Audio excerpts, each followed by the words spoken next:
I've got another confession to make. I'm your fool. Everyone's got the chains to break. Hello, get excited. I'm Rob Fraser and I am with Premier Events and the Music Midtown Festival. Premier Events has been selected to handle managing the food and beverage and artist market for the 2012 Music Midtown Festival. We're excited to have you.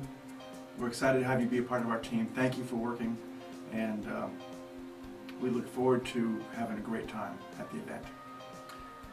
2012's lineup, if you worked last year, you know in Piedmont Park the event is fantastic. This year we have 2 days of fun. It's Friday from 4 to 11, Saturday from noon to 11.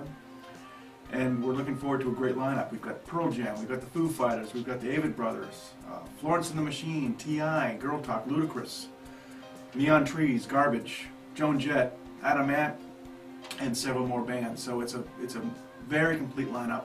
We're going to have a nice crowd in. We're going to come in early this year. We're going to be packed. Tickets are selling extremely well. As of this video, we're 30 days away from the event. So it's going to be here before we know it. If you've been a part of the event in the past, you'll know that the event started in 1994. It started at the intersection of 10th Street and Peachtree Street. It's now the Federal Reserve Building. And it's evolved over the years and moved around the city, and finally we're at a great home in Piedmont Park. The reason we want to give this, have you look at this video is because oftentimes the food and beverage team, the sales team, you're the first line of defense for the festival. In other words, you're the people that are seen by the patrons. You're the ones that get the questions. Where are the restrooms? Where's the first aid? You're the ones that are going to create the festival experience. We want it to be a great one. And so we want to give you some general information about what's expected from you that day. You'll get more information in a package. But again, we want you to be well informed and be able to share that information with the customers and create a better experience for you and the customer. So hopefully this brief little video will help you with that. Getting to the meat of the presentation. I'll try to make this as brief as possible. There's a lot of information here. You're going to have handouts that'll be sent to you that you can find at other times. So just kind of absorb it here, and then we want you to read the basic information package that we send out. We'll talk about that in a minute. All right, let's break it down. Getting there, how to get there and being prepared. Please arrive on time for your shifts. For Friday, if you're working Friday, that shift will start at 1:30 in the afternoon, and we need you to be there at 9:30 a.m. on Saturday for that shift. The check-in area will be in a package that will be sent to you, but it is you come into the intersection of 10th Street and Charles Allen in the Meadow area of Piedmont Park. Many of you have been to that spot before. It's where we generally check in. Our vendors are vending for most of the events we do in Piedmont Park. Parking, very limited.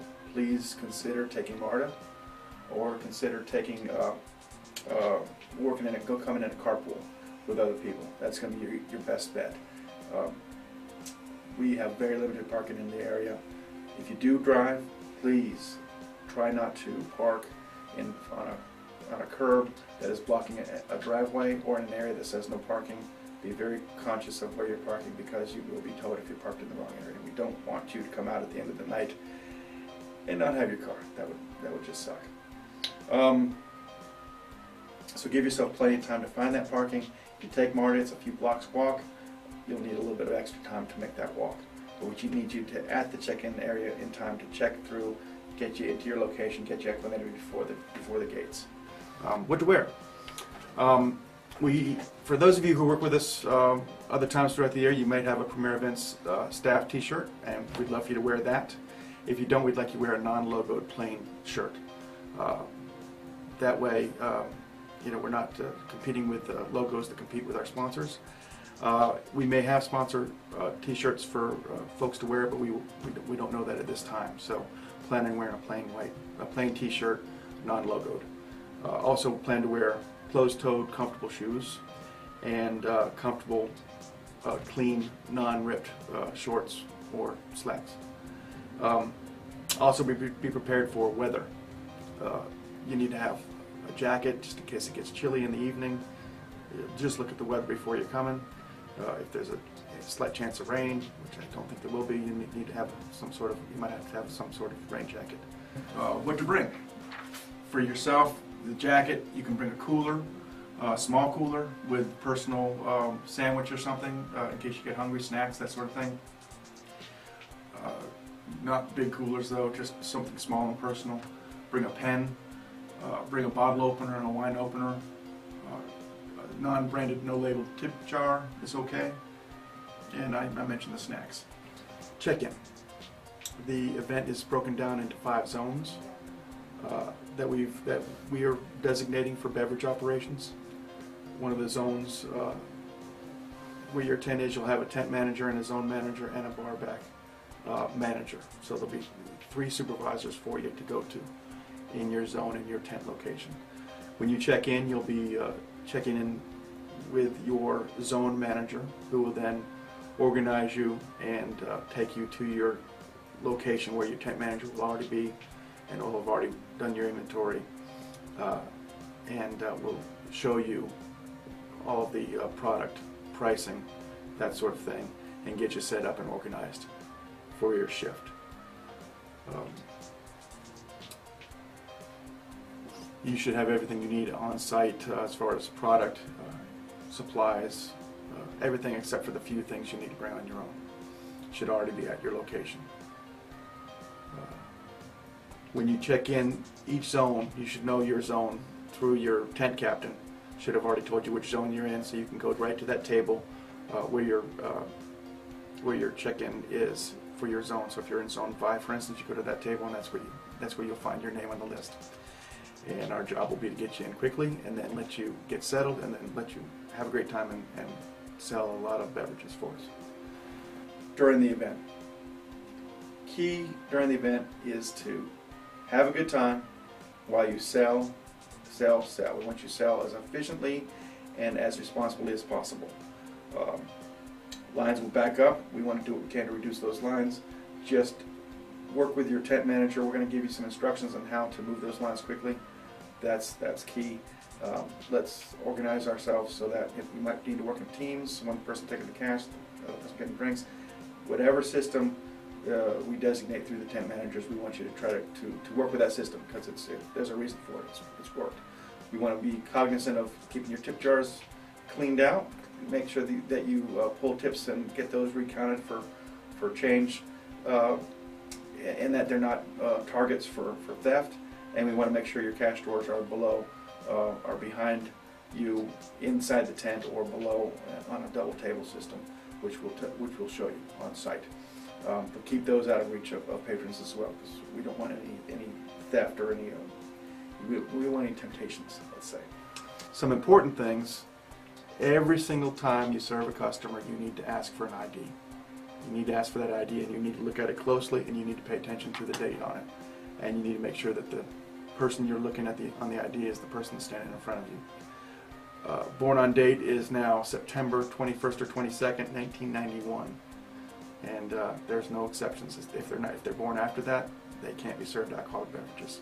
They can be offered soft drinks, bottled water, other things that we have for sale. But you need to card every person every single time. We will have secret shoppers in the crowd, and their job is to send people to every single tent and try to buy beer, and they'll be checking to make sure you're carding, and then you're actually looking at those IDs properly. Very important. Probably the most important job you'll have is checking those IDs and making sure we're serving responsibly. That also means serving responsibly also means that you are serving people who are not overly intoxicated. If you think somebody's had too much to drink, if you have any question about their sobriety or what they're planning to do with the beer, if you think they're going to pass off, we have an obligation, a real responsibility to not serve those people. It's not worth it to have somebody be sick or be a danger to themselves or to others. And so please, please, please, if you think somebody's had more than their share, then invite them to have a soft drink, a bottle of water, or they can wait a while take a break. If they're belligerent for any reason, ask your tent supervisor to come over, and they can get a security guard or a staff member to come over and help you. But use your lines. If somebody's causing troubles and just making a scene, just talk to the next person. Usually they're embarrassed and they'll walk away. So that's a good way to handle it. I'm sorry we can't serve you. How can I help you? And that's the next person, and the line usually pushes people out of the way. All right. Something else, we can't refuse, we can't refill cups. If somebody comes up and they say, I don't want a new cup, I just use this one, it's good for the environment. I'm sorry, our policy is what we have to use a new cup every single time. I'm sorry. And the reason for that is that's not as far as we're concerned, that's a dollar figure, that represents money. And it's how we keep track of our sales at the event. It's also, the health department doesn't like refilling the cups either, that's just a side. So, no refilling of cups. Another thing about canned product, if somebody wants 2 beers, which is okay at this point for this event, they can have 2 beers. You have to completely open, using a can, completely open the can so it tabs out and it is served that way. That's a Georgia law, and we have to make sure we do it that way. It's also a safety factor. They don't want projectiles, and so if we open the cans, it's more safe. So let's make sure that we open the can, that if they want more than 1 beer, they can have it, but use your common sense. If you think it's being used to pass off to a minor, please say, I'm sorry, we have a 1 beer limit. That's okay to do. It's your call to serve responsibly. Also, change. We're going to go through a lot of change, and it's hard to keep up with the change sometimes, so please, if you've got a small break, or if your tent manager can do this, pull tips and recycle ones as often as possible. It'll help you, and it'll help the team keep up with the change needed for the event. End of the event, checkout. Okay, checkout for the end of the event. The music will end at 11 o'clock each night. It won't go past 11. So our policy will be, at this point, at 10:45, we're going to stop sales. If you don't get word to stop sales and you're still selling, don't realize what time it is, if the music stops, you're definitely done selling. Okay? We can't sell past when the music ends at all. But our plan is, at this point, 10:45. We may change that, make it 10:30. We could even make it 9:30 if we think we need to make that call. But again, that'll be passed down through the tent manager and to you, so you don't have to worry about that unless we pass that information through to you. What do we do at the end of the night? Our job after we shut down the sales is to start helping get the tent cleaned, organized, get the inventory ready to count, which means restacking. Your tent manager will give you instructions here. Trash goes outside the tent. We break down any unused boxes, stack them outside the tent. We do not drain water from the coolers. We'll take instruction from the barbacks on that, because we don't want to have big puddles of water inside your tent, and some of that water is reusable. So once we've done all those responsibilities and the tent manager thinks everything's in good order and the paperwork has been completed, you'll sign out and you'll receive your shift pay. And that'll be your day, and hopefully you'll have had a great time and great success. All right, general rules and tips. These are a list of I mentioned the list of staff rules. We're going to send that to you via email. Your job will be to please read that. It'll be as brief as possible, but then we're going to ask that you sign that you have read the staff rules and that you know what's expected of you. That'll be sent to you, and you bring it with you, and you'll sign it and turn it in when you check in. All right? So a little brief homework assignment.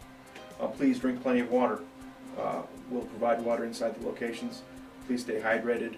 The more hydrated you are, the better time you're going to have, the better experience you're going to have, the better interaction you're going to have with the customer, the better time the customer's going to have. And that's our ultimate goal. Sell lots of product and have a good time, and make sure our customers have a good time. One of the keys, stay hydrated. Can't drink while you're working. I know it's going to be tempting, but our policy is no consumption of alcohol while you're working for Premier Events. We don't have any exceptions to that, and if you violate that rule, you'll be asked to leave the site immediately. eating and drinking inside the tent. There's no smoking, there's no eating, please, inside the sales location. If you need to have a snack, a break, please step out of the tent, out of sight of the tent, and take your snack back there. We don't want to do anything inside the tent. It just doesn't look professional, and it's not the health department frowns upon. So something else. Let's see. No phone calls or texting during the event. While you're working, while you're serving customers, we want you focused on customers. If you need to take a break, during your break you need to make a phone call, text, that's fine. But please, while you're serving customers, we don't want you talking or texting on phones. We talked about unruly patrons, cutting them off. Again, if you have an unruly patron, please notify your tent manager, who will notify the Premier staff, and if we need to, we'll get security to take care of unruly customers. Under no circumstances should you engage a customer yourself. That is not your responsibility, and we don't want anybody getting in a situation that is unmanageable. Let's let the professionals do that. Medical emergencies, or actually with security issues, please try to have a description of people, whether it's male or female, age, height, weight, whatever description, what they're wearing, whatever descriptions you can give, that we can give to the security of the medical EMTs, so that we can get people taken care of, either kicked down or fixed up, whatever it would be. So, medical emergencies, if you see, we want to give as much description as possible as well. So they seem tight-chested, they're overly intoxicated, they're passing out, whatever the situation is. Let's get that information to the tent manager so they can relay that to the team. We can relay it so that the medical EMTs know what to do when they get there. All right, that's it. That's enough. Thank you. Thank you again for taking the time to look at this video. Thank you for signing up to work with us at Music Midtown. Thanks for being a part of the Premier Events team. If you need anything, you can notify your tent manager, and they'll relay that information to us. But again, have fun, enjoy yourselves, and thank you again for working with Premier.